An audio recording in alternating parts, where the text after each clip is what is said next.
Champagne spilled across the marble table as Flora Williams let the phone slip from her trembling hands. "Dad is going bankrupt." The words echoed through the empty Manhattan apartment, mixing with the distant sound of Fifth Avenue traffic. Flora looked at her reflection in the panoramic window, a 26-year-old woman with golden brown cascading hair, wearing a silk robe that cost more than most people's monthly salary. But none of that mattered now. 48 hours. That was all that remained before Williams Industries would be officially declared bankrupt, taking with it not only the empire her father had built over 30 years, but also the dignity of a man she admired more than anyone else in the world. Her cell phone buzzed again. This time it was Madison, her best friend since Stanford days. "Flora, you won't believe what I just heard." Madison's effervescent voice came through the speakerphone. "Charlotte told me you're engaged. Why the hell didn't you tell me before, and who's the lucky guy?" Flora closed her eyes, trying to find the strength to play the role she had chosen for herself. It's complicated, Maddie. Complicated my ass. I'm coming over right now with the girls. We're going to celebrate." Before Flora could protest, the call ended. She knew that in less than an hour her apartment would be invaded by her 3 best friends, all demanding details of an engagement that existed only on paper. She walked to the bar and poured herself a Scotch whiskey, the same her father drank when closing important deals. The liquid burned her throat but couldn't dissipate the ice that had formed in her stomach. It had all started 3 days ago, when Richard Williams finally confessed to his daughter the extent of his financial problems. Miscalculated investments, dishonest partners, an unexpected recession that brutally hit the real estate sector. The company was sinking, and with it, the retirement of hundreds of employees who had trusted their lives to the Williams empire. "There is a way out," he had said with the most tired voice she had ever heard from him. "Maximiliano Sterling is willing to invest enough to save us. But he has conditions." Sterling. The name alone made the financial market tremble. Technology sector magnate, known for his business coldness and reputation for having a heart of stone. At 32, he was considered one of the most powerful and ruthless men in the United States, and also the man she had agreed to marry. The apartment doorbell interrupted her dark thoughts. As predicted, Madison, Charlotte, and Vivian arrived loaded with flowers, champagne, and smiles that would make Flora feel even worse. "Where is he?" Charlotte asked immediately, her blue eyes sparkling with curiosity. "I need to meet the man who managed to win over our Flora." "And why did you keep it a secret?" Vivian crossed her arms, pretending to be offended. "I thought we didn't have secrets from each other." Flora forced a smile she hoped looked convincing. "You know how private I am when it comes to relationships." "Private?" Madison laughed.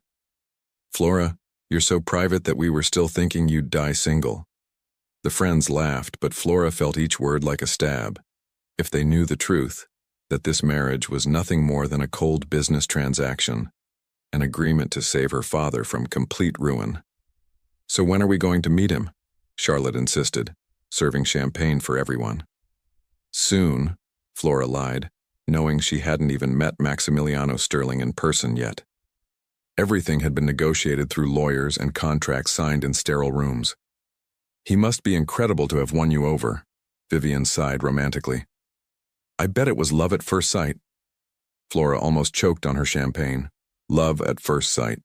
If they knew she hadn't even seen the man personally, that everything she knew about him came from Forbes articles and business newspaper photos where he always appeared with a stern expression and icy gaze. "You're going to love him," she said, trying to inject enthusiasm into her voice. "He's intense." "Intense how?" Madison leaned forward, hungry for details. "Determined, powerful. He has that mysterious air that—" Flora stopped, realizing she was describing a stranger based only on speculation. The phone rang again. This time, the name on the display made her heart race. Sterling Industries. "Excuse me, girls."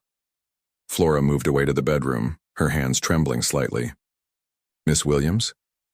The masculine voice on the other end was deep, with a natural authority that made something strange stir in her stomach. "Maximiliano Sterling, I believe we need to talk." Flora swallowed hard. Finally, after 3 days of paperwork and negotiations through third parties, she would hear the voice of the man who would become her husband. "Of course, Mr. Sterling.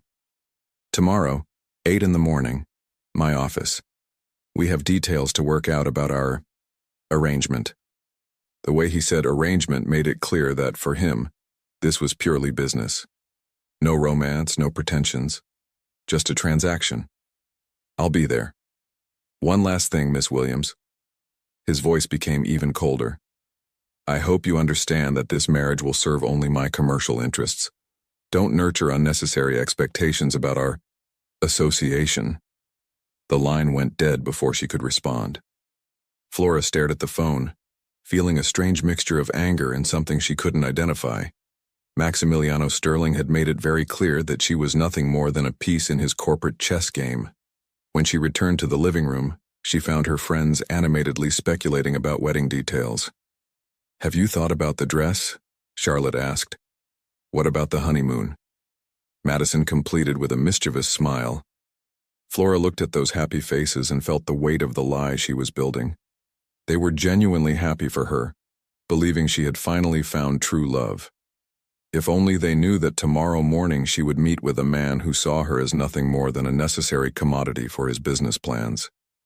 "We're still defining the details," she answered vaguely. She spent the rest of the night listening to her friends' romantic fantasies, each word making the reality of her situation heavier. When she was finally alone, Flora looked at herself in the bathroom mirror and made a silent promise. She would save her father. She would preserve the family legacy. And if that meant marrying a man with a heart of ice who saw her only as a business asset, so be it. But Maximiliano Sterling was about to discover that Flora Williams was not a woman who was easily intimidated. The game was just beginning. Flora's heels clicked against the marble floor of Sterling Tower with military precision, each step echoing her racing heartbeat. At exactly 7:58 a.m., she stood before the imposing glass doors of the 52nd floor, home to the executive offices of one of America's most powerful men. The receptionist, a blonde woman with a smile as polished as the building's surfaces, looked up with professional courtesy. "Miss Williams, Mr. Sterling is expecting you. Conference room A." Flora nodded, her mouth suddenly dry. She had spent the entire night rehearsing what she would say, how she would present herself as an equal in this business arrangement. But now, walking down the hallway lined with modern art worth millions, she felt like a lamb being led to slaughter. The conference room was a masterpiece of intimidation, floor-to-ceiling windows offering a breathtaking view of Manhattan, a table that could seat 20 people, and at its head, the man who had haunted her thoughts since yesterday's phone call. Maximiliano Sterling was even more imposing in person than in photographs. Tall, with broad shoulders that filled his impeccably tailored charcoal suit, dark hair perfectly styled, and eyes the color of storm clouds. He didn't look up from the documents spread before him when she entered. "You're early," he said, his voice carrying that same authoritative tone from their phone conversation. "I appreciate punctuality." Flora lifted her chin, drawing on every ounce of her boarding school composure. "I believe in respecting commitments, Mr. Sterling." Now he looked up, and the intensity of his gaze made her breath catch. Those gray eyes studied her with the same clinical precision she imagined he used to evaluate potential acquisitions. "Please, sit." He gestured to the chair directly across from him. "We have much to discuss." Flora sat, crossing her legs elegantly and placing her hands in her lap to hide their slight tremor. "I'm listening. First, let me be clear about the nature of this arrangement." Max pushed a thick folder across the table. "This is a comprehensive prenuptial agreement. Our marriage will last exactly 18 months, long enough to stabilize your father's company and serve my purposes. After that, we divorce amicably, and you walk away with enough money to ensure your comfort for the rest of your life." Flora opened the folder, her eyes widening at the astronomical figures. "This is generous." "It's practical," he corrected coldly. "I don't believe in leaving loose ends." As she read through the pages, Flora became increasingly aware of Max's presence. Despite his business-like demeanor, there was something magnetic about him, a raw power that seemed to fill the entire room. When he leaned back in his chair, she caught a subtle hint of his cologne, something expensive and distinctly masculine. "There are conditions," Max continued, apparently oblivious to her physical awareness of him. "We will maintain separate residences, though you'll need to attend social functions with me as required. We'll present a united front in public, a loving couple to all appearances." "And in private?" Flora heard herself ask. Something flickered in his eyes, so quickly she might have imagined it. "In private, we maintain professional boundaries.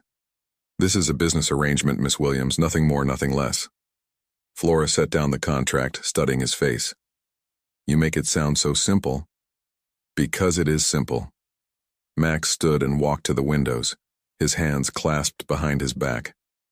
"Emotion complicates everything. This arrangement eliminates complications. And what if one of us develops feelings?"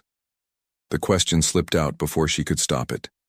Max turned, and for a moment, his controlled mask slipped. She saw something raw and almost vulnerable flash across his features before the wall went back up. "That won't happen," he said firmly. "I don't do feelings, Miss Williams, and I suggest you don't either, if you want this arrangement to work." Flora stood, matching his intensity. "You seem very sure of yourself, Mr. Sterling." "I am." He moved closer, and suddenly the spacious conference room felt intimate. "I've built an empire by understanding human nature. People are predictable, controllable, profitable. Is that what you think I am? Controllable?" Flora challenged, stepping closer despite every instinct telling her to retreat. Max's eyes darkened, and she realized they were now standing mere inches apart.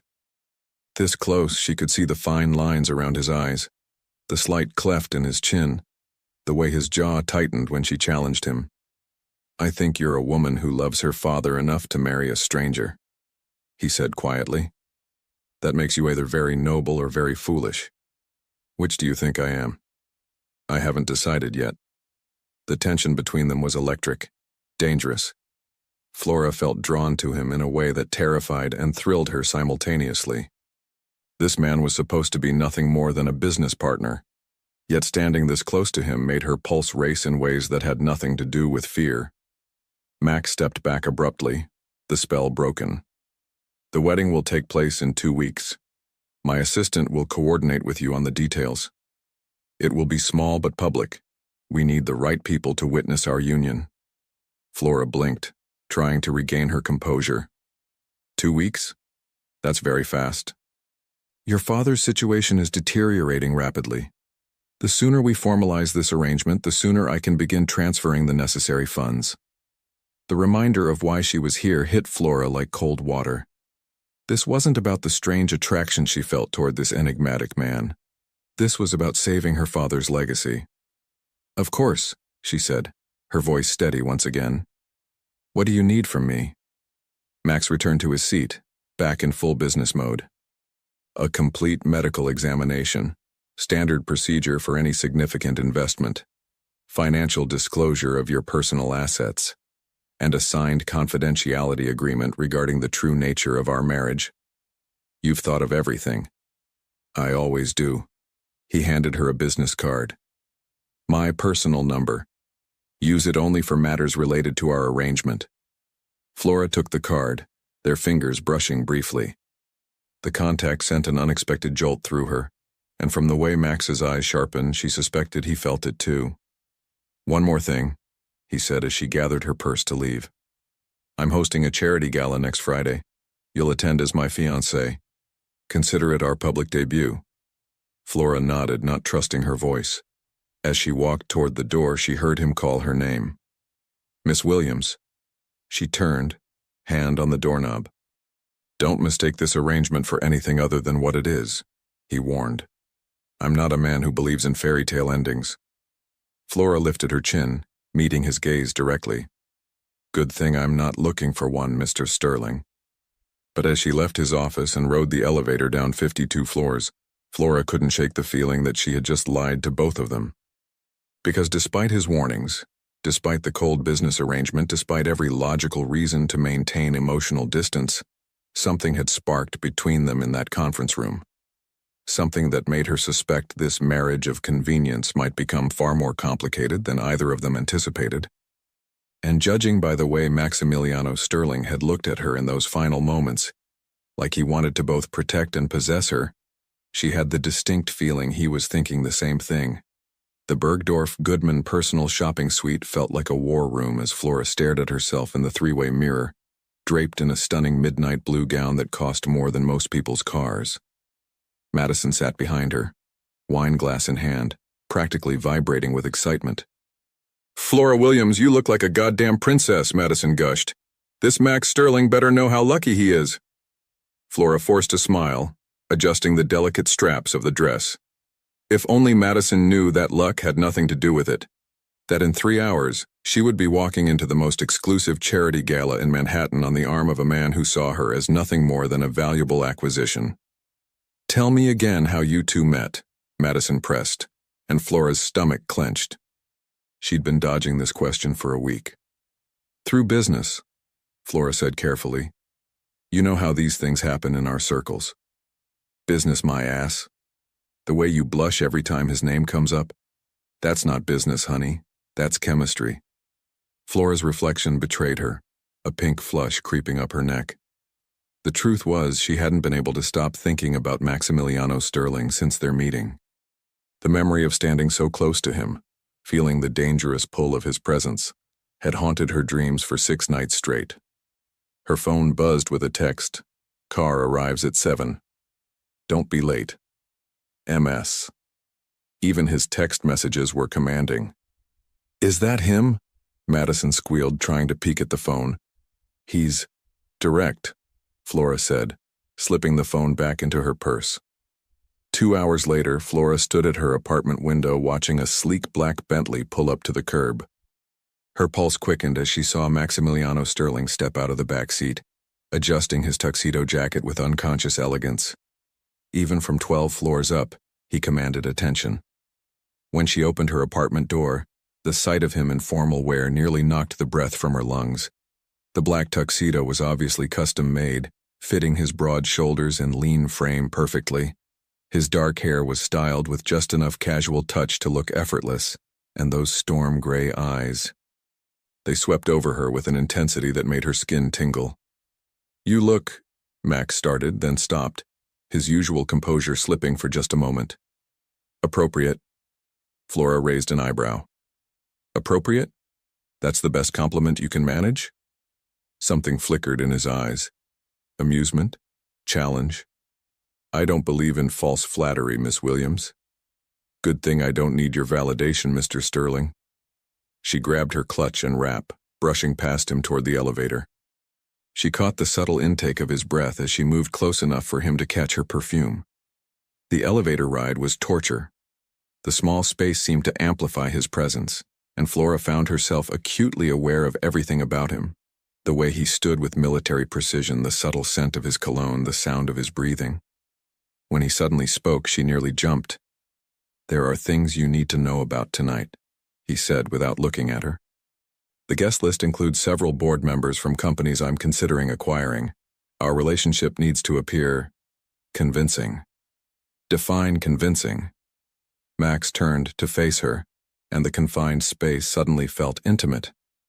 Touching. Smiling. Acting like a woman who's madly in love with her fiancé. Flora's heart skipped. "And you? What will you be acting like?" "A man who's completely captivated by his future wife." Oh, the elevator doors opened at the perfect moment, breaking the spell that seemed to weave around them whenever they were alone. The charity gala was being held at the Metropolitan Museum of Art, transformed for the evening into a glittering playground for New York's elite. As they walked up the red carpet, photographers shouted Max's name, cameras flashing like lightning.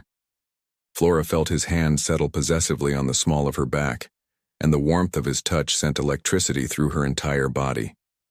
"Smile," he murmured near her ear, his breath tickling her neck. "You're supposed to be enjoying this." Flora turned her face toward his, and for a moment they were so close their lips almost touched. "Who says I'm not?" she whispered back. His eyes darkened, and she saw his jaw tighten almost imperceptibly. Inside, the museum had been transformed into a winter wonderland, with thousands of white flowers and crystal chandeliers creating an ethereal atmosphere. Max guided her through the crowd with practiced ease, his hand never leaving her back, introducing her to powerful men and elegant women whose names she recognized from Forbes lists and society pages. "Max!" a voice called out, and Flora turned to see a stunning brunette approaching in a dress that probably cost more than Flora's monthly rent. "I heard rumors, but I had to see for myself." "Victoria," Max's voice carried a note of wariness. "Flora, this is Victoria Ashford. Victoria, my fiancée, Flora Williams." Victoria's smile was sharp as a blade. "How unexpected. Max, I never thought I'd see the day when you'd tie yourself down to one woman." Flora felt Max tense beside her, but she stepped forward with a brilliant smile. "Well, you know what they say about the right woman changing everything." She leaned into Max's side, her hand resting on his chest. "Sometimes even the most confirmed bachelors meet their match." Victoria's eyes glittered with malice. "How romantic, and how quickly did this whirlwind romance happen?" "When you know, you know," Flora said sweetly, looking up at Max with what she hoped looked like adoration. "Isn't that right, darling?" Max's arm tightened around her waist, pulling her closer. "Absolutely." His voice was rough, and when Flora looked at him, she saw something raw and unguarded in his expression that made her breath catch.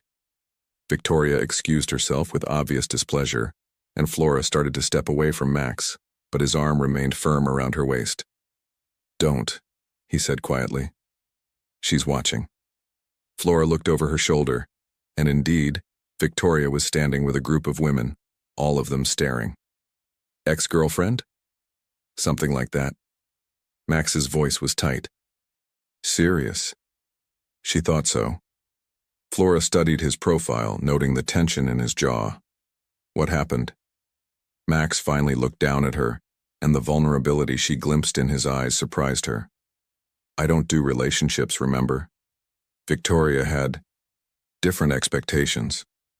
Before Flora could respond, the lights dimmed and a voice announced that dinner was being served.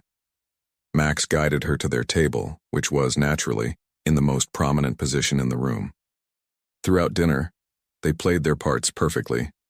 Max's hand frequently found hers, his thumb tracing small circles on her palm that sent shivers up her arm. When she laughed at something he said, he looked at her like she was the only person in the room. To any observer, they were a couple completely infatuated with each other. The problem was, Flora was beginning to suspect it wasn't entirely an act. "Dance with me," Max said suddenly as the orchestra began playing.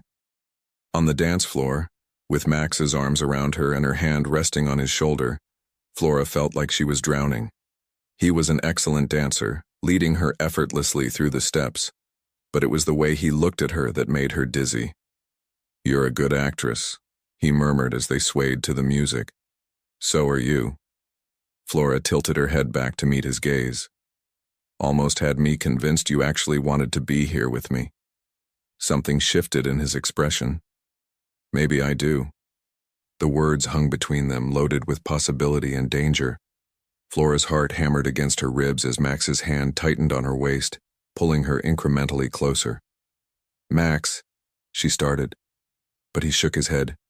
Don't say whatever you're thinking, just let me have this moment." And Flora did. She let herself get lost in the music, in the warmth of his body against hers, in the way he looked at her like she was something precious and fragile and utterly captivating. When the song ended, they stood there for a moment longer than necessary, neither wanting to break the spell. "We should go," Max said finally, his voice rough. But as they collected their things and headed for the exit, Flora caught Victoria Ashford watching them with calculated interest, and she had the sudden chilling realization that their performance tonight might have convinced more than just the intended audience. It might have convinced themselves. Flora stared at the newspaper headline with mounting horror. "Sterling's surprise fiancé. Who is Flora Williams?" Below it, A photo from last night's gala showed her and Max in an intimate embrace on the dance floor, looking every inch the besotted couple. Her phone had been ringing nonstop since 6 a.m. Madison had called 17 times. Charlotte had left increasingly frantic voicemails. And now at 9:30 a.m., Flora's doorman was calling to announce that her best friends were on their way up, armed with champagne and demanding answers. Before she could even attempt to formulate a story, her door burst open, and Madison, Charlotte, and Vivian poured in like a fashionable hurricane. Flora Elizabeth Williams. Madison brandished the newspaper like a weapon. You've been dating Maximiliano Sterling and didn't tell us? The Maximiliano Sterling, Charlotte added breathlessly. Billionaire tech mogul, most eligible bachelor in America, and according to this photo, completely obsessed with you. Flora sank onto her couch, feeling trapped. It's complicated. Complicated? Vivian shrieked. Flora, he's looking at you like you hung the moon and you're just glowing. When did this happen? How long have you been together? And why didn't you trust us enough to tell us the truth? The hurt in Vivian's voice cut deep. These women had been her closest friends for over a decade, and here she was lying to their faces about the most important decision of her life. We wanted to keep it private, Flora said weakly. Private? Madison threw herself into an armchair dramatically. Honey, there's private, and then there's lying to your best friends. We've been planning your spinster future for years. You let us believe you were going to die alone with 17 cats. Despite everything, Flora laughed. 17 seems excessive. Don't you dare deflect with humor, Charlotte warned, but she was smiling too. We want details. All of them. Starting with how you met this gorgeous, mysterious billionaire and failed to mention it. Flora's phone rang, saving her from immediate interrogation. Max's name flashed on the screen and her heart did that annoying flutter thing it had been doing since last night. It's him, she said, and 3 pairs of eyes widened with excitement. Put it on speaker, Madison hissed. Absolutely not. Flora stepped away to answer. Hello, Max. We have a problem. His voice was tight with controlled anger. Have you seen the news? Currently experiencing the consequences of it, yes. I'm coming over. We need to discuss damage control. Flora glanced at her friends, who were shamelessly eavesdropping. That's not a good idea right now. I have company. Get rid of them. The commanding tone sparked her temper. Excuse me? A pause. Then, in a slightly softer voice, please, this is important. 20 minutes later, Flora had managed to convince her friends to postpone their interrogation until later, though not without promising a full confession over dinner. She was still in her silk pajamas when Max arrived, looking devastating in a charcoal gray suit despite the early hour. You look... He stopped, his eyes traveling over her silk-clad form with an intensity that made her skin heat. Unprepared for company. You're the one who insisted on coming over. Flora cinched her robe tighter, acutely aware of how little she was wearing. What's this problem that couldn't wait? Max handed her his phone, where a gossip blog was already speculating about their relationship. The headline read, Gold Digger or True Love? Inside Sterling's Secret Romance. They're digging, Max said grimly. Someone leaked that your father's company is in financial trouble. It won't take them long to connect the dots. Flora's blood ran cold. How long do we have? Days, maybe hours. We need to control the narrative before they do. Max began pacing her living room like a caged panther. I've scheduled interviews with 3 major publications. We'll present a united front, tell the story of a whirlwind romance that has nothing to do with business. And if they don't believe us? Max stopped pacing and looked at her directly. Then we make them believe us. Something in his voice made Flora step closer. What do you mean? I mean we sell this relationship, Flora. Completely. Utterly. No half measures, no holding back. His gray eyes were intense, almost desperate. Can you do that? Flora studied his face, seeing something beneath the surface that made her pulse quicken. The question is, can you? For a moment, the air between them crackled with tension. Then Max's expression shuddered. I'm a very good actor when I need to be. So am I, Flora replied softly. Max moved closer, close enough that she could see the flecks of silver in his gray eyes. Then let's practice. Practice what? Being completely in love with each other. Before Flora could respond, Max's hands framed her face, and he kissed her. It wasn't like the careful public kisses they'd shared at the gala. This was raw, desperate, real. His lips moved against hers with an urgency that made her knees weak, and when she gasped, he deepened the kiss, his hands tangling in her hair. Flora melted into him, her hands fisting in his suit jacket as she kissed him back with equal fervor. This was madness, she knew, but she couldn't bring herself to care. All she could think about was the taste of him, the feel of his strong hands holding her like she was precious, the way he murmured her name against her lips like a prayer. When they finally broke apart, both were breathing hard. Max rested his forehead against hers, his eyes closed. Was that practice? Flora whispered. Max's eyes opened, and what she saw in them made her heart stop. Raw desire, yes, but something deeper, more dangerous, something that looked almost like, I don't know, he admitted roughly. The honesty in his voice undid her completely. This man who controlled billion-dollar empires and commanded respect from world leaders looked utterly lost. Max, she started, but he stepped back abruptly. I should go.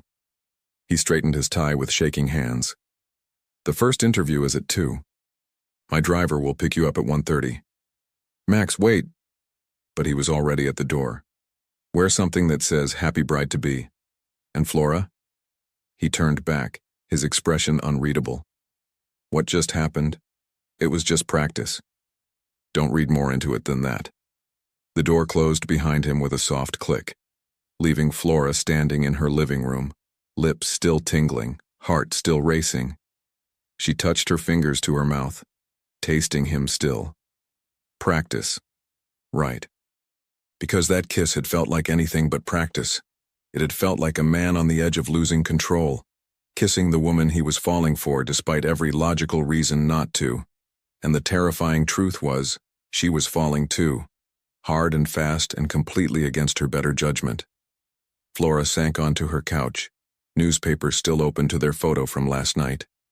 In the picture, Max was looking at her with such intensity, such naked longing, that it took her breath away. Maybe they weren't such good actors after all.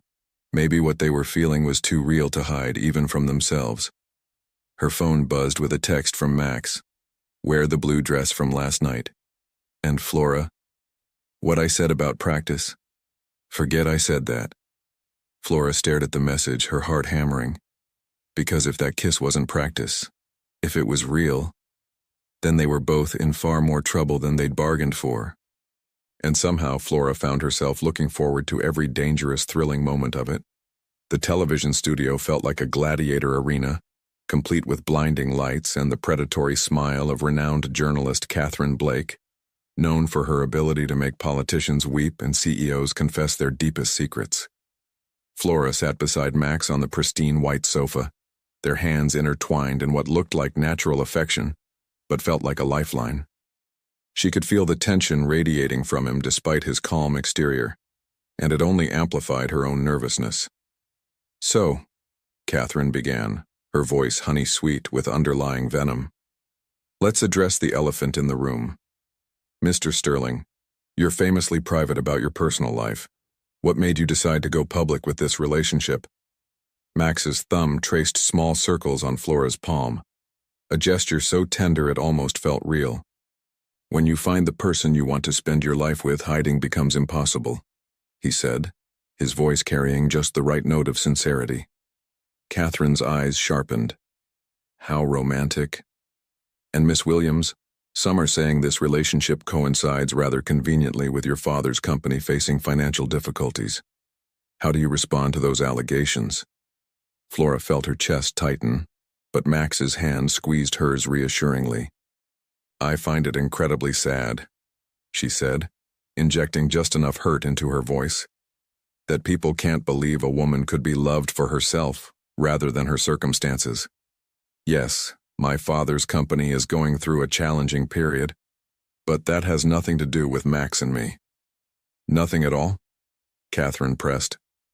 "Mr. Sterling, you're known for your strategic business moves. Isn't it convenient that marrying Miss Williams could potentially give you access to the real estate market through Williams Industries?" Max's jaw tightened almost imperceptibly, and Flora felt him shift slightly. When he spoke, his voice carried an edge of steel wrapped in silk. "Catherine, I didn't realize this was a business interview. I thought we were here to talk about our engagement." He turned to look at Flora, and the expression in his eyes made her breath catch. "The only strategy I'm interested in is figuring out how I got lucky enough to convince this incredible woman to say yes." The way he said it, the raw honesty in his voice, made Flora's heart skip. For a moment, she forgot they were performing. "That's very sweet," Catherine said, clearly frustrated by their united front. "But our research shows that you two were barely seen together before last week's gala. How long have you actually been dating?" Flora and Max exchanged a look, and in that split second she saw something flicker in his eyes. Panic? Trust? A silent plea? "We've been incredibly private," Flora said smoothly. "Max values his privacy, and I respect that. We've been seeing each other for several months, but we both agreed to keep it quiet until we were sure about our feelings." "And when did you become sure?" Catherine leaned forward like a shark, sensing blood. Max's free hand came up to cup Flora's cheek, his thumb brushing her skin with devastating tenderness. "The moment she walked into my life and turned everything upside down." It was such a simple statement, but the way he said it, like he was confessing something sacred, made Flora's eyes fill with unexpected tears. The cameras caught it all, and she saw Catherine's expression shift from skeptical to intrigued. "You seem very emotional, Miss Williams." Flora laughed, a sound caught between joy and tears. "It's overwhelming sometimes how much I love him. I never expected to feel this way about anyone." And in that moment, Flora realized with terrifying clarity that she wasn't acting anymore. The words were coming from a place deeper than performance, from a truth she'd been trying to deny. She was falling in love with Maximiliano Sterling. After the interview, they rode back to Max's office in tense silence. Flora stared out the window at the Manhattan streets, trying to process what had just happened to her. When had her feelings shifted from reluctant partnership to this aching need that seemed to grow stronger every time she looked at him? "You did well," Max said finally, his voice carefully neutral. "So did you." Flora turned to study his profile. "That bit about me turning your life upside down was particularly convincing." Max's hands tightened on his phone. Was it convincing, or was it just honest? The question hung between them like a challenge. Flora felt her heart hammer against her ribs as she considered her response. "I don't know," she whispered. "Was it?"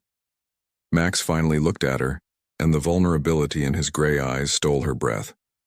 "I don't know anything anymore, Flora. That's the problem." They arrived at Sterling Tower, but instead of the executive floor, Max led her to a private elevator that required a special keycard. "Where are we going?" Flora asked. "Somewhere we can talk without interruption." The elevator opened directly into what was clearly Max's private penthouse. Floor-to-ceiling windows offered a breathtaking view of the city, while the interior was all clean lines and masculine elegance. But Flora barely noticed the decor because Max was looking at her like he was drowning, and she was the only lifeline. "We need to establish some ground rules," he said, loosening his tie with jerky movements. "What kind of ground rules?" Max turned away from her, running his hands through his hair. "The kind that keep us from making a mistake we'll both regret." Flora moved closer, drawn by the tension radiating from him. "What if I don't think it would be a mistake?" He spun around, his eyes blazing. Don't say things like that." "Why?" "Because it makes this real." Flora took another step closer. "Because it means we're not just acting anymore." "Because I'm not good for you." The words exploded from him with startling intensity. "I don't do relationships, Flora. I don't do love or forever or any of the things you deserve. I'm cold and calculating, and I destroy everything I touch." Flora stared at him, seeing past his anger to the pain underneath. Is that what Victoria told you? Max's face went white. How did you? It's written all over your face every time her name comes up. Flora reached out, her fingers barely grazing his cheek. What did she do to you, Max? For a moment, he leaned into her touch, his eyes closing.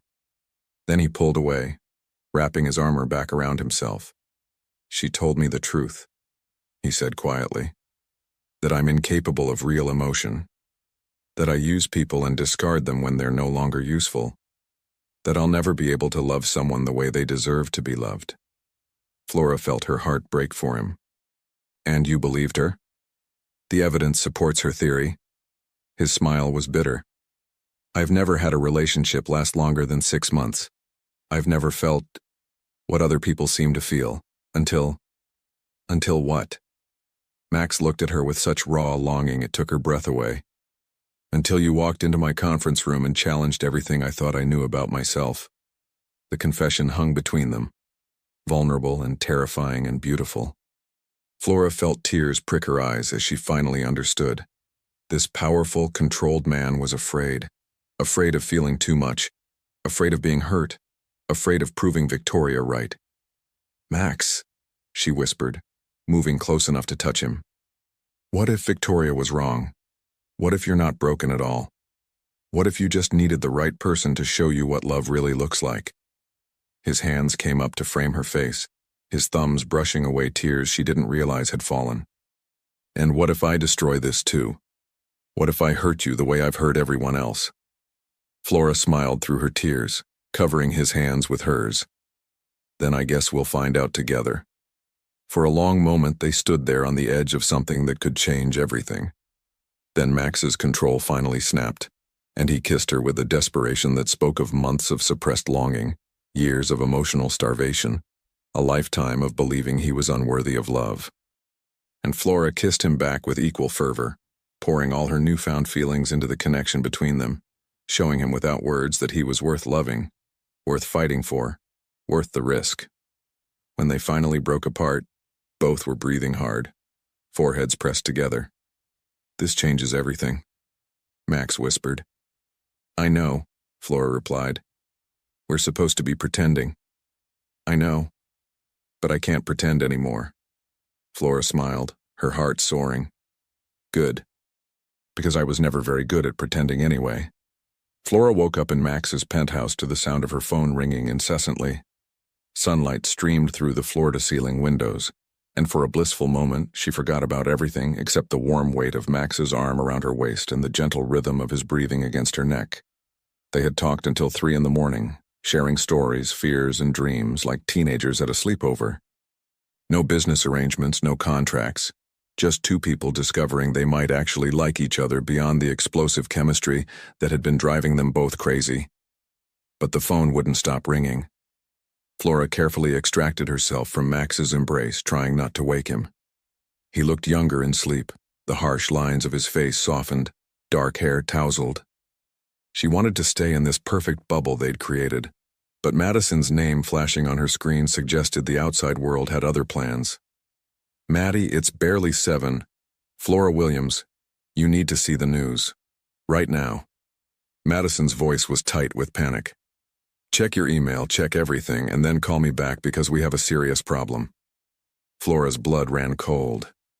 With shaking fingers, she opened her laptop, and her world imploded.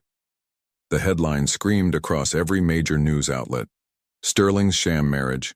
Leaked documents reveal business deal behind romance. Below it, photos of legal documents, their prenuptial agreement, the business contracts between Sterling Industries and Williams Industries. Financial projections showing the exact monetary benefit Max would gain from the marriage. Someone had leaked everything. Flora sank into a chair, her legs giving out. Every intimate detail of their arrangement was splashed across the internet for the world to see. The 18-month timeline, the financial compensation, the clause about maintaining separate residences and professional boundaries. But the worst part was the final paragraph of the article. Sources close to Sterling confirm this is standard operating procedure for the ruthless businessman who has been known to use personal relationships to further his corporate agenda. Miss Williams appears to be just another acquisition in Sterling's portfolio. Flora? Max's sleep-roughened voice came from behind her. What's wrong? She turned to face him, laptop screen displaying their humiliation for all to see. The color drained from his face as he read, his expression shifting from confusion to horror to cold, familiar anger. Who had access to these documents? His voice was deadly quiet. Your lawyers? Mine. The mediator. Flora's voice felt hollow. Max, this makes us both look like exactly what we were, he finished bitterly. A business transaction. Before Flora could respond, her phone rang again. This time, it was her father. Flora, sweetheart, I've been trying to reach you. Richard Williams's voice was heavy with guilt and exhaustion. I've seen the news. I'm so sorry. This is all my fault. Dad, no. I should never have let you sacrifice yourself for my mistakes. The company isn't worth your happiness, your reputation. His voice broke. I'm withdrawing from the deal. I won't let you go through with this anymore. Dad, wait. But the line was already dead. Flora stared at the phone, feeling everything crumble around her. In trying to save her father, she'd destroyed her own credibility and dragged Max down with her. I have to go, Max said abruptly, already reaching for his discarded shirt. My board is probably an emergency session by now. Max, wait. We can fix this. We can. He turned to her, and the walls were back up, higher and stronger than ever. Fix what, Flora? The truth? Because that's what this is. The truth. We entered into a business arrangement, and we got exactly what we bargained for. That's not what last night was, Flora said desperately. What we talked about, what we shared, was a mistake. The words hit her like physical blows. I told you I destroy everything I touch. I should have listened to my own advice. Flora watched him dress with military precision, every movement designed to put distance between them. So that's it? You're just going to run? Max paused at the door, his hand on the handle. For a moment, she thought she saw the man from last night. Vulnerable, honest, real. Then the mask slipped back into place. I'm going to do what I should have done from the beginning. Handle this like the business arrangement it always was. The door closed behind him with devastating finality. Flora spent the next hour fielding calls from reporters, friends, and her father's business associates. Each conversation was more humiliating than the last. Madison arrived with coffee and tissues, taking one look at Flora's tear-stained face before launching into protective best friend mode. That absolute bastard, Madison fumed. How dare he make you feel like this was your fault? Maybe it is my fault, Flora said numbly. Maybe I was stupid to think it could be anything more than what it was. Don't you dare. Madison grabbed Flora's shoulders. I saw you two together at the gala. I saw the way he looked at you during that interview. That man is head over heels in love with you whether he admits it or not. Then why did he just walk away? Madison sighed, settling beside her on the couch. Because some people are so afraid of being hurt that they'd rather destroy something beautiful than risk it destroying them first. Flora's phone buzzed with a text from an unknown number. Meet me at Central Park, Bethesda Fountain, 2 p.m. Come alone. V. Victoria. Somehow, Flora wasn't surprised. 2 hours later, Flora found Victoria Ashford waiting by the fountain, looking like she'd stepped off the pages of Vogue. Her smile was sharp as a blade. Hello, Flora. Thank you for coming. Did you leak those documents? Victoria's laugh was musical and cold. Straight to the point, I like that. Yes, I leaked them. Consider it a public service. Flora felt rage build in her chest. You destroyed 2 companies, hundreds of jobs, and countless lives. For what? Revenge? For truth, Victoria corrected. Max Sterling is incapable of real emotion. He uses people until they're no longer useful, then discards them. I saved you from learning that the hard way. You're wrong about him. Victoria studied her with calculating eyes. Am I? Then where is he now? Standing by your side? Fighting for your relationship? Or did he run the moment things got difficult? Flora's silence was answer enough. He did the same thing to me, Victoria said softly. Made me believe I was special, that I could change him. Then the moment loving me became inconvenient. He threw me away like garbage. Her voice hardened. At least you were honest about being paid for your services. The cruelty of the comment stole Flora's breath. But underneath Victoria's venom, she heard something else. Genuine pain.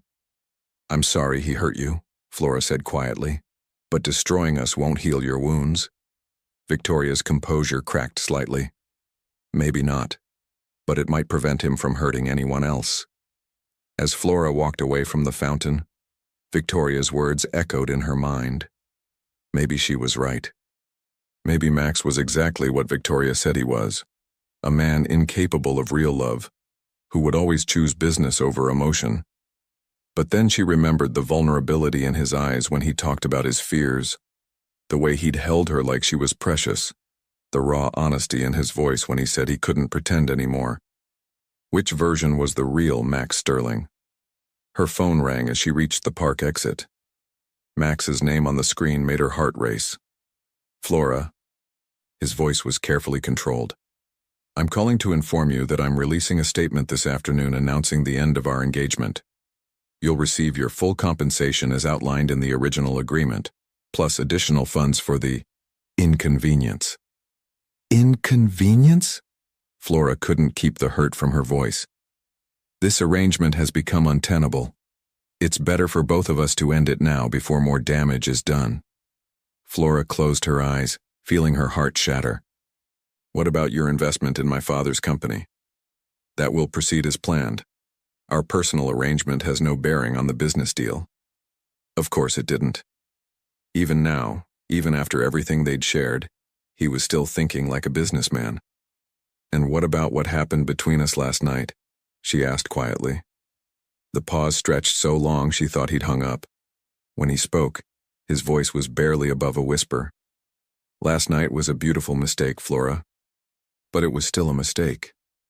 The line went dead, and Flora stood in the middle of Central Park, surrounded by couples and families enjoying the perfect spring day, feeling more alone than she ever had in her life.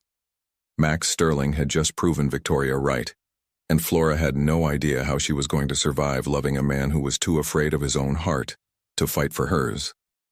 3 weeks after the scandal broke, Max Sterling stood at the floor-to-ceiling windows of his corner office, watching the city that had once felt like his kingdom.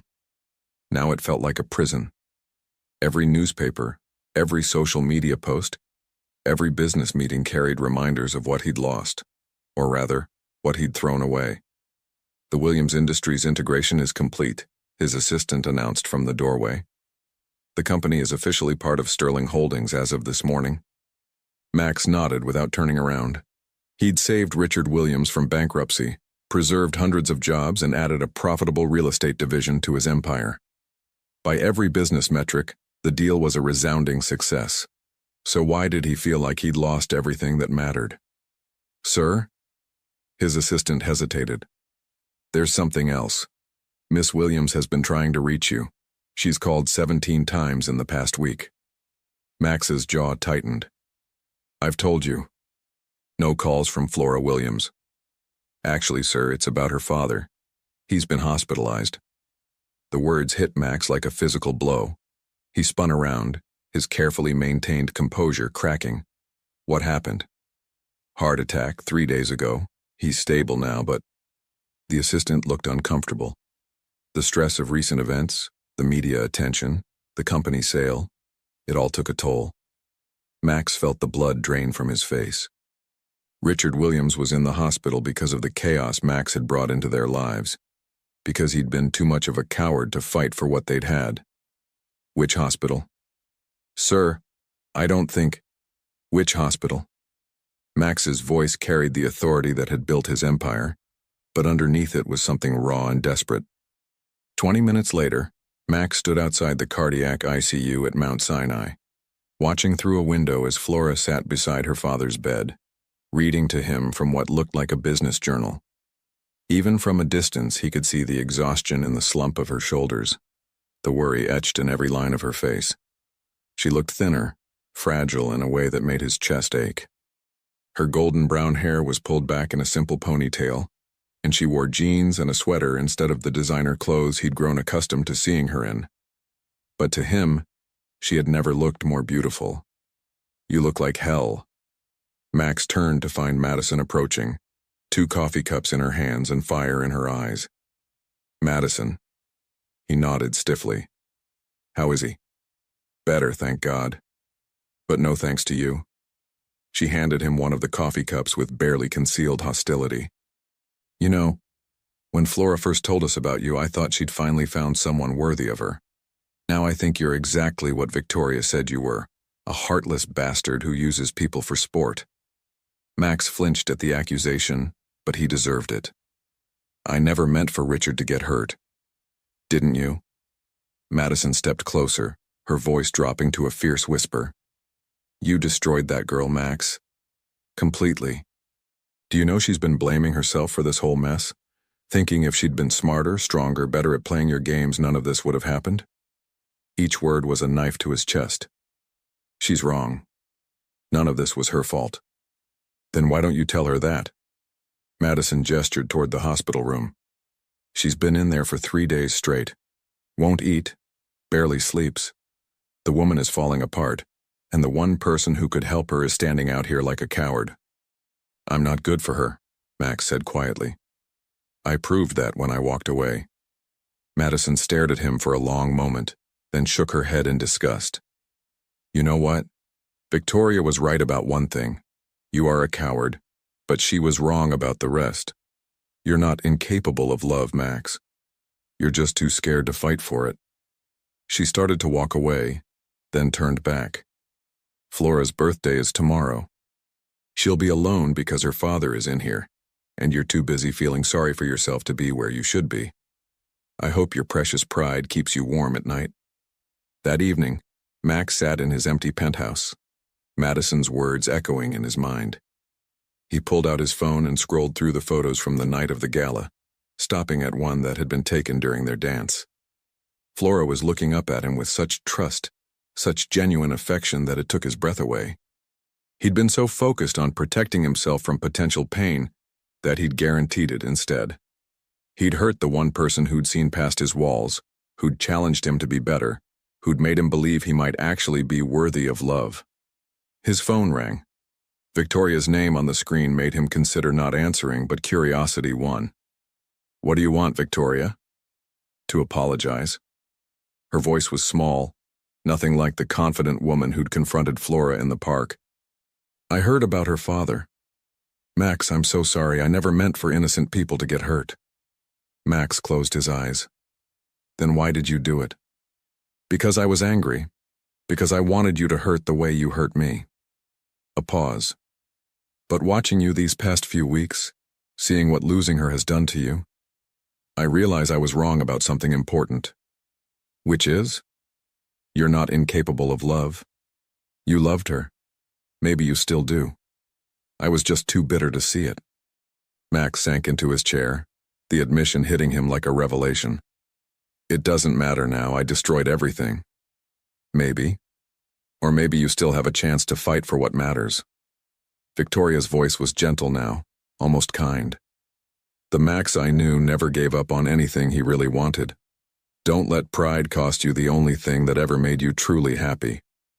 After Victoria hung up, Max sat in the darkness of his penthouse, finally allowing himself to feel the full weight of what he'd lost. Flora had challenged him, frustrated him, captivated him, and ultimately changed him. She'd seen something in him worth fighting for when he couldn't see it himself, and he'd thrown it all away because he was too afraid to believe he deserved love.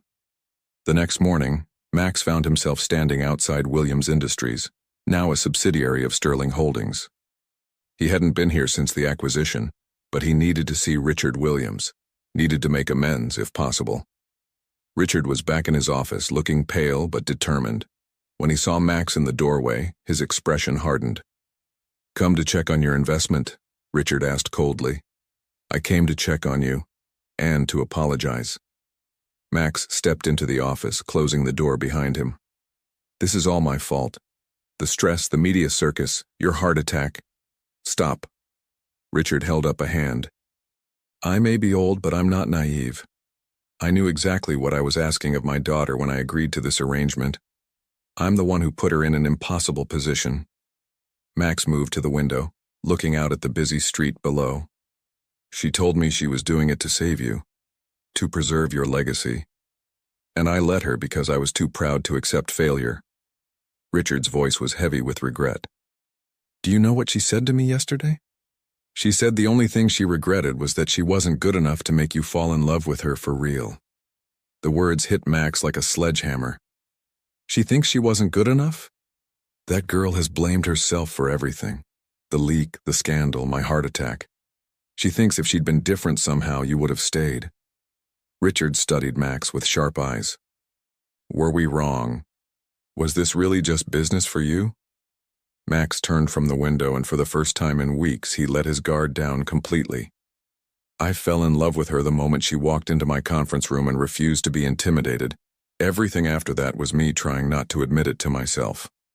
Richard leaned back in his chair, a slow smile spreading across his face. Then what the hell are you doing here instead of fighting for her? Because I don't deserve her. Because I'm exactly what Victoria said I was, someone who destroys everything he touches. Bullshit. Richard's voice was firm. You know what destroys things? Giving up, running away, letting fear make your decisions. He stood up, moving to his desk drawer and pulling out a small velvet box. This was my wife's engagement ring, Flora's mother. I've been saving it for the right man, for the right moment. He held out the box to Max, who stared at it in shock. I'm not giving this to you because of some business deal, Richard continued. I'm giving it to you because I've seen the way you look at my daughter. Because she loves you, even if she won't admit it anymore. And because sometimes, the biggest risk is not taking one at all. Max took the box with shaking hands, the weight of it feeling like both a promise and a responsibility. Don't make me regret this, Richard warned. If you hurt her again. I won't, Max said firmly. I can't. Losing her once nearly destroyed me. I won't survive it again. As Max left the office, ring box in his pocket and determination in his heart, he realized that for the first time in his life, he was about to do something that had nothing to do with business strategy and everything to do with love. He was going to fight for Flora Williams like his life depended on it. Because it did. Flora stood on the hospital rooftop garden, watching the sunset paint Manhattan in shades of gold and amber. It was her birthday, though she'd forgotten until a nurse mentioned it during her father's afternoon checkup. 27 felt like a lifetime away from the woman who'd walked into Max's conference room 6 weeks ago. Her father was finally stable, cleared to go home tomorrow. The company was saved, the employees' jobs secure. By every practical measure, their plan had succeeded. So why did victory taste so much like defeat? I thought I might find you here. Flora spun around, her heart stopping at the familiar voice. Max stood in the doorway looking devastating in a dark suit but somehow different. The harsh lines of his face were softer, and his gray eyes held something she'd never seen before, vulnerability mixed with fierce determination. What are you doing here? Her voice came out stronger than she felt. Looking for you. He stepped closer and she noticed he carried a small wrapped box and a bouquet of white peonies, her favorite flowers, though she'd never told him that. Madison mentioned it was your birthday. Flora's defenses went up instantly. If you're here out of guilt about my father, I'm not here about your father. Max moved closer, close enough that she could see the exhaustion in his eyes, the regret etched in every line of his face. I'm here about you, about us. About the fact that I've been a complete fool. Flora wrapped her arms around herself, trying to maintain distance even as her heart raced. There is no us, remember? You made that very clear. I was wrong. The simple admission hung between them like a prayer. About everything. About what we had. About what I felt. About what I was capable of feeling. Max, don't. Flora turned away, looking out over the city. Don't do this. Don't make this harder than it already is. Look at me, Flora. His voice was gentle but insistent. Please. Against her better judgment, she turned. Max was closer now, close enough to touch, and the intensity in his eyes made her breath catch. I love you, he said simply. I've been in love with you since the moment you challenged me in that conference room, since you refused to be intimidated by me, since you saw something in me worth fighting for when I couldn't see it myself. Flora felt tears prick her eyes. Then why did you walk away? Because I was terrified. Max's voice cracked slightly. Because Victoria convinced me I was incapable of real love, and I believed her. Because I've spent my entire adult life building walls to protect myself from feeling too much, and you made those walls crumble with just a smile. So you ran. I ran, he admitted. And in doing so, I hurt the one person who mattered most to me. I destroyed the best thing that ever happened to me because I was too much of a coward to fight for it. Flora studied his face, searching for signs of deception, for the calculated businessman who'd made her feel like a transaction. But all she saw was raw honesty and desperate hope. How do I know this isn't just another strategy? She whispered. Another way to get what you want? Max smiled sadly, reaching into his jacket pocket. Because what I want has nothing to do with business. He pulled out the velvet box, dropping to one knee on the hospital rooftop. Flora Elizabeth Williams, will you marry me? Not for your father's company, not for my business interest, not for any reason except that I love you more than I thought it was possible to love another person. Flora stared at him in shock, her hands flying to her mouth. Max, what are you doing? Something I should have done weeks ago. He opened the box, revealing a stunning vintage ring with a diamond surrounded by smaller stones.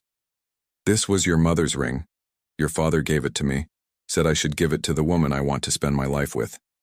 His voice grew rough with emotion. That's you, Flora. It's always been you. You talked to my father? I apologized to him. For the stress, for the media circus, for nearly losing the most precious thing he'd given me. His daughter's heart. Max's eyes never left hers. He told me you blamed yourself for everything that happened, that you thought you weren't good enough to make me love you for real.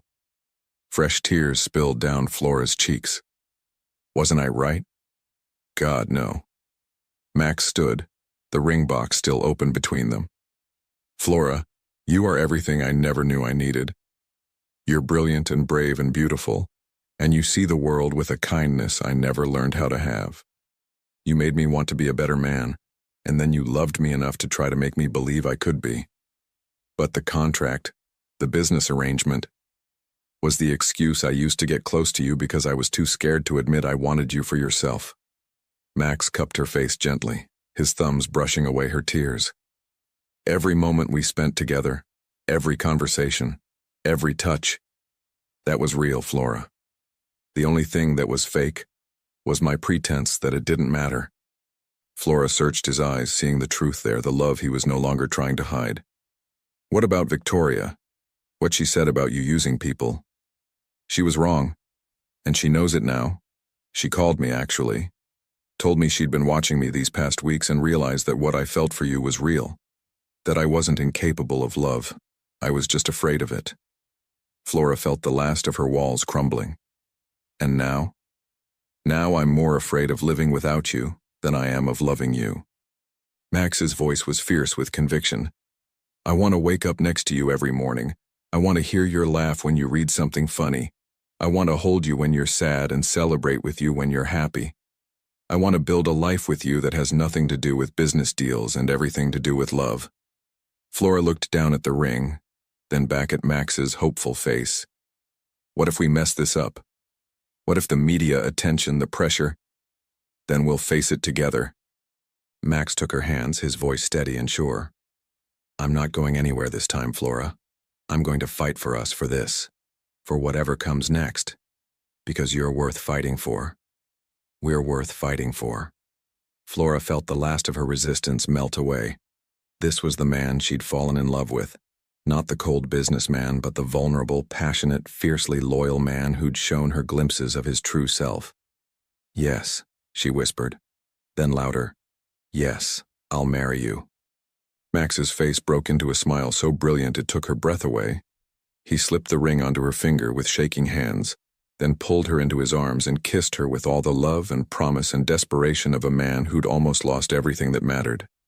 When they finally broke apart, both were crying and laughing at the same time. "I love you too," Flora said against his lips. "I've been trying so hard not to, but I love you, Max Sterling." "Thank God," he breathed, resting his forehead against hers, "because I have no idea how to live without you anymore." "You won't have to," Flora promised, then pulled back to look at him seriously. "But I have conditions." Max's eyebrows rose. "Name them." "No more running when things get difficult. No more business arrangements masquerading as relationships. And if you ever make me feel like a transaction again, I'll spend the rest of my life making it up to you," Max finished, his voice solemn. "Those are terms I can live with."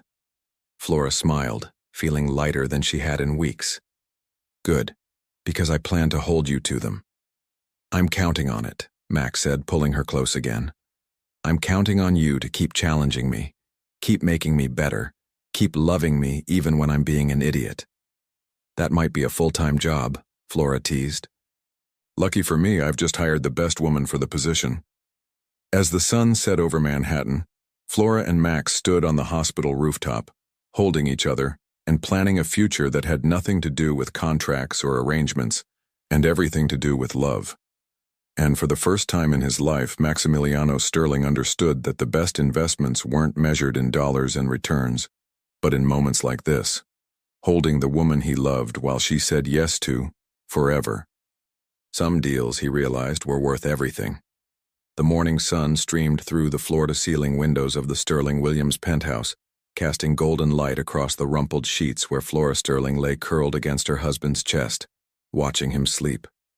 Even after 18 months of marriage, she still marveled at how peaceful Max looked in these quiet moments, all sharp edges softened by contentment. "I can feel you staring at me, Mrs. Sterling," Max murmured without opening his eyes, his voice rough with sleep and amusement. "Can't help it," Flora smiled, pressing a kiss to his chest. "You're very pretty when you're unconscious." Max's laugh rumbled through his chest as he wrapped his arms around her, pulling her closer. "Pretty? I prefer devastatingly handsome." I'll consider it." Flora traced lazy patterns on his skin, still amazed by how natural this felt. The teasing, the intimacy, the absolute certainty that this was where she belonged. Their wedding had been the social event of the year, held in the gardens of Richard Williams's estate in the Hamptons. Small by Manhattan standards, but perfect for them, 200 of their closest friends and family, white flowers everywhere, and vows they'd written themselves that had left half the guests in tears. Flora's favorite moment hadn't been walking down the aisle or even saying, "I do." It had been during their first dance when Max had whispered in her ear, "Thank you for saving me from myself." And she'd whispered back, "Thank you for being worth saving." "What's on your agenda today, Mr. Sterling?" Flora asked, propping herself up on her elbow to look at him properly. "Board meeting at 10, lunch with the Tokyo investors, and then—" His gray eyes sparkled with mischief. "I'm leaving early to take my wife on a surprise date." "Your wife has meetings too, you know. Some of us actually work for a living." Max's hand traced down her spine, making her shiver. "The beauty of being married to the CEO is that I can authorize executive time off." Flora had taken over as creative director of Sterling Holdings 6 months after their wedding, spearheading the company's new sustainable development initiative. What had started as a way to combine their professional lives had evolved into Flora finding her true calling, creating beautiful, environmentally conscious spaces that brought communities together. "Speaking of work," Flora said, suddenly remembering, "Madison called yesterday. The Chicago project is ahead of schedule." Max smiled. Madison had surprised everyone by proving to have a brilliant mind for project management, and she now ran Sterling Holdings' Midwest expansion. Charlotte had launched a boutique PR firm that handled only love stories worth telling, while Vivian had opened an art gallery in Soho that had become the go-to venue for emerging artists. "And your father?" Max asked, because he never forgot to ask about Richard Williams, who had become not just a business partner but the father Max had never had. Thriving. You know how much he loves running the residential division. Flora grinned. Though he did mention he's ready for grandchildren again. Again? Max raised an eyebrow. Apparently he brings it up every time you two have lunch. Max groaned dramatically. The man is relentless. Well? Flora's voice carried a note of teasing challenge. Any thoughts on the subject? Max's expression grew serious, his hand coming up to cup her face with infinite tenderness. I think about it every day. About little girls with your eyes and your laugh.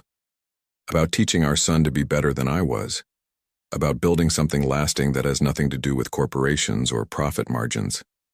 Flora felt her heart melt all over again.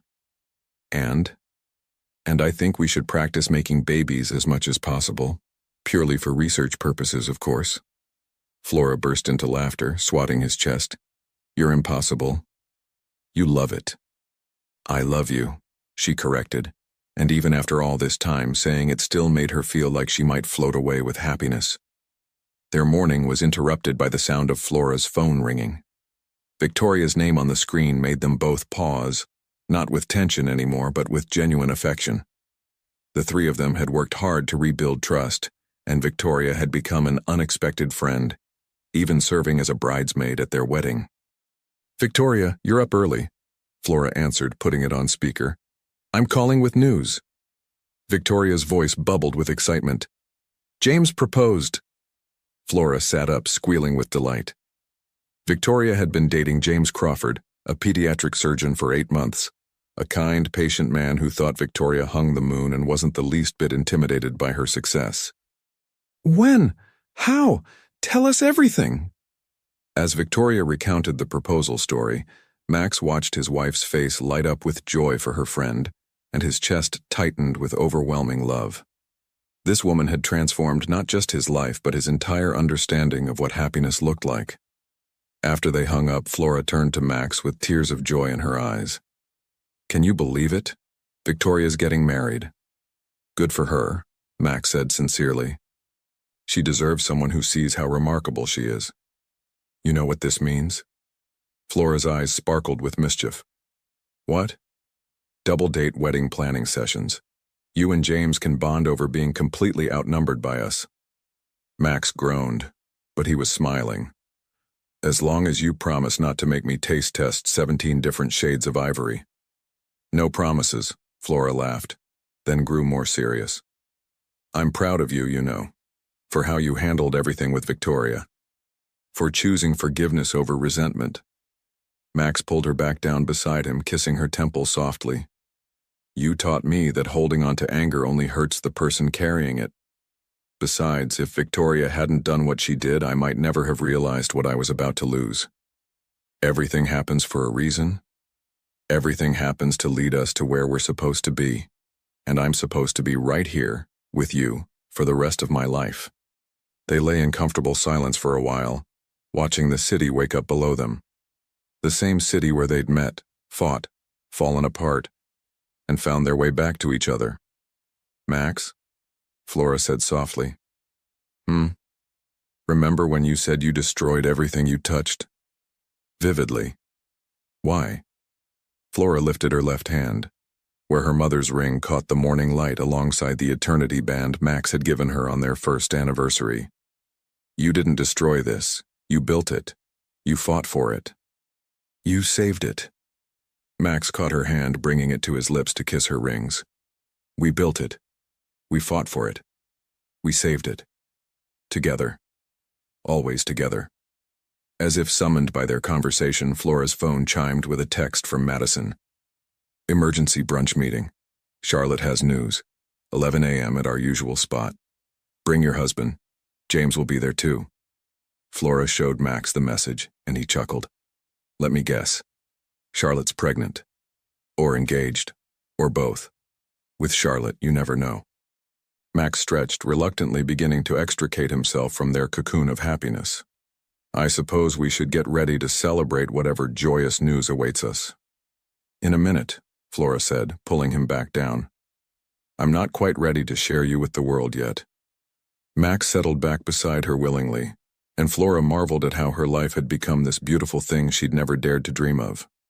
A marriage built on real love, honest communication, and the absolute certainty that they were better together than apart. "Flora?" Max's voice was soft, contemplative. "Yes? If you could go back and change how we met, would you?" Flora considered the question seriously. Their beginning had been messy, complicated, born out of desperation and business necessity, but it had also been theirs. "Not a chance," she said firmly. "Every moment, the good, the bad, the terrifying, the beautiful, all of it led us here. I wouldn't change a single second." Max smiled, that slow, devastating smile that still made her heart skip beats. "Good answer. Besides," Flora added with a grin, "our story is way more interesting than we met at a coffee shop." "True, though we should probably edit out the part about the fake engagement when we tell our children." "Are you kidding? That's the best part. Once upon a time, Daddy tried to marry Mommy for business reasons, but love conquered all." Max laughed, the sound rich and full of joy. "I love you, Flora Sterling, more than words, more than reason, more than anything I thought possible." "Show me," Flora whispered against his lips. And as the Manhattan morning sun painted their bedroom in shades of gold and promise, Max Sterling did exactly that, proving once again that the best deals in life couldn't be negotiated or contracted. They could only be loved. 2 hours later, at brunch. "You're all glowing," Charlotte announced the moment Flora and Max arrived at their favorite restaurant. "It's disgusting how happy you two are," says the woman who just announced her engagement 20 minutes ago. Vivian laughed, raising her mimosa in a toast. "To new beginnings," Madison declared. "To old friendships," Victoria added, sliding her arm around James. "To taking chances," Richard Williams said, having joined them with a broad smile. "To love in all its forms," Flora said, looking around the table at the people who had become her chosen family. And Max, who had once believed himself incapable of love, looked around at this boisterous, joyful group and realized that Flora had been right about something else. He hadn't destroyed everything he touched. He had found everything he needed. The end.